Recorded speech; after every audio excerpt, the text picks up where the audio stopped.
Hey guys, let's get more news about Miami Heat, but first, don't forget to subscribe and leave your like. Bam Adebayo under fire for alleged dirty play against Mavericks. Bam Adebayo appeared to let his frustration get the better of him this week. The Miami Heat big Adebayo drew criticism during Wednesday's blowout loss to the Dallas Mavericks for an ugly incident. In the waning minutes of the fourth quarter, at which point Dallas already had a comfortable double-digit lead, Adebayo was trying to jockey for position down low and yanked on the arm of Mavs forward Derrick Jones Jr., his old Heat teammate no less. Jones doubled over in pain and needed medical attention on the sideline, missing the final 3 minutes of the game. The three-time All-Star Adebayo had a real stinker on Wednesday, finishing with 8 points and 3 rebounds on 3-4-13 shooting as a team-worst -20 in the eventual 111-92 loss. But there is no excuse for that kind of reckless play. Adebayo should know better, especially since current Miami teammate Kevin Love once suffered a major injury by getting his arm yanked in a similar way. Heat wing Duncan Robinson was also on the receiving end of such a play earlier this season and openly called it out as a dirty move. The loss to Dallas on Wednesday means that the Heat will almost certainly be back in the play-in tournament for a second straight year. They will need Adebayo to be a lot better and a lot smarter for them to have any hope of another deep playoff run this season. If Heat falter, Jimmy Butler will bear the blame. Fair or not? With a demoralizing home loss to the Dallas Mavericks on Wednesday, the Miami Heat are inching toward a season that ends in disappointment. Maybe the end will come in the play-in tournament. Or in the Eastern Conference quarterfinals. Either way, disappointment is on the horizon.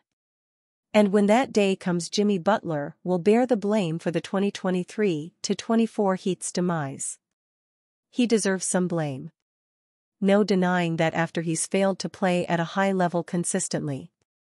But all the blame? God no. Just look at how the roster has been decimated by injuries. The Heat set a new franchise record with 35 different starting lineups this season when they still had 11 games to play. Perhaps the Heat wouldn't be in this free fall if Tyler Herro hadn't recently missed 20 games with a foot injury. He averaged 20 points per game before that and 23 in his first 4 games back. But it's not enough time to shift the season's trajectory. On March 17, Duncan Robinson notched a season-high 30 points in a win over the Detroit Pistons. That could be his last joyful memory of the 2023-24 season.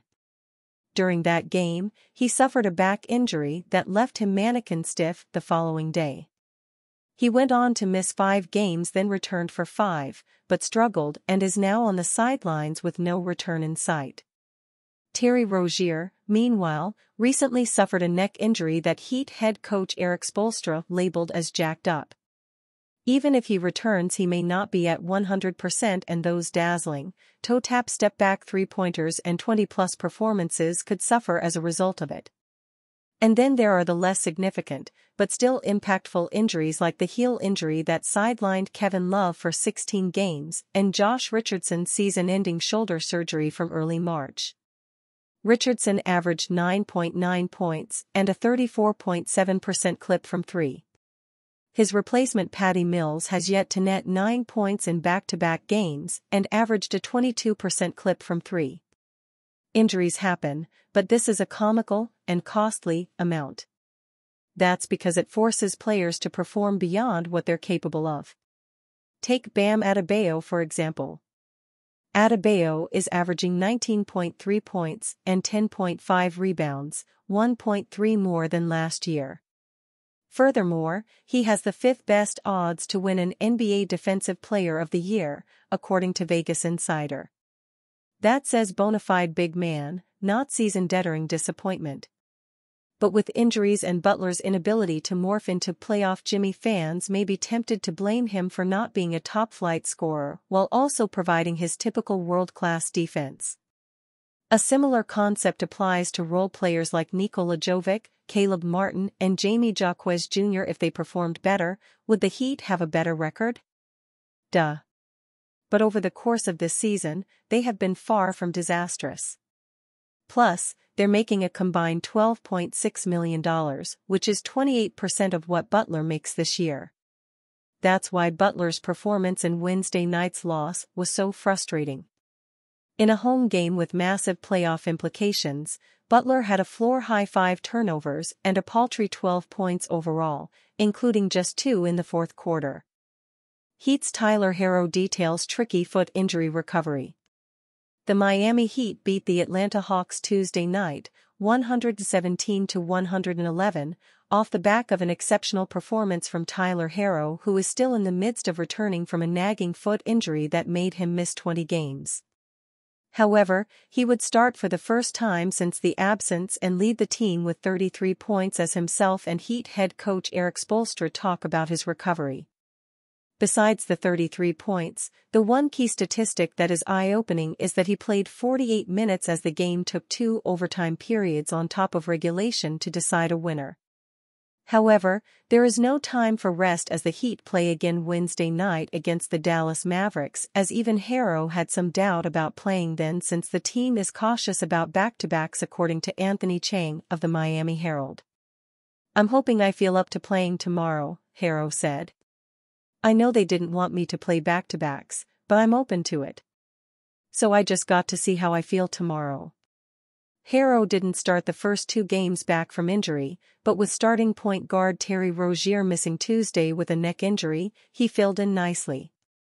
However, Spoelstra would admit after the game that Herro was totally exhausted in the second overtime period. On top of that, there hasn't been a minutes restriction on the 24-year-old. "He was totally exhausted by that second overtime," Spoelstra said. "He's been cleared for everything. There hasn't been a minutes restriction. But I'm going to hide and duck away from the training staff because we're at this point where it's by any means necessary." When Herro spoke about how he feels after the win and his huge performance, he said while he feels good, the area of the injury is still a little sore. His specific issue that the University of Kentucky product dealt with was right foot, medial tendinitis, where before his return on April 5 against the Houston Rockets, his last game played was on February 23 versus the New Orleans Pelicans. "I feel good," Herro said. "My foot is still a little sore. It's tendinitis that I'm dealing with. So some days it will feel better than others, some days worse than others. I'm just trying to manage it. A lot of ice, a lot of treatment on off days, and preparation for the game is just continuing to ramp up. My teammates, my coaches trust me to step right back in. The preparation I put into it, I take that very seriously, and I always have and I always will." At this point of the season, Herro was aching to be out there with his teammates as the Heat are trying to repeat last year's magic and go back to the NBA Finals, in which he missed most of that run with a broken hand. He revealed after the Hawks win that he was just trying to stay positive throughout his recovery. "It was tough," Herro said. "Just being almost healthy, like my whole body was healthy except one part of my foot that just continued to linger on. Obviously, I wanted to be on the court. But just trying to stay positive and get healthy as soon as possible was my mindset throughout that time. I never figured I would be out for the season. So just trying to get back as quickly as possible was my thing. My preparation through the summer, through the beginning of the season, is obviously for the playoffs," Herro continued. "I mean, everyone's whole year is to ramp up for the playoffs. That's the best time of the year, so just trying to ramp up and continue to stay healthy for that time." The Heat are 44-35, which puts them 8th in the tightly packed Eastern Conference as there are 3 games left in the season. They have one simple goal now if they want an off chance to be out of the play-in tournament, and it's to win out and hope for the best, as their next game is Wednesday night against the Mavericks and their final 2 games will be at home versus the Toronto Raptors. And you, fan? What do you think of the situation of Tyler Herro? Leave your opinion in the comments.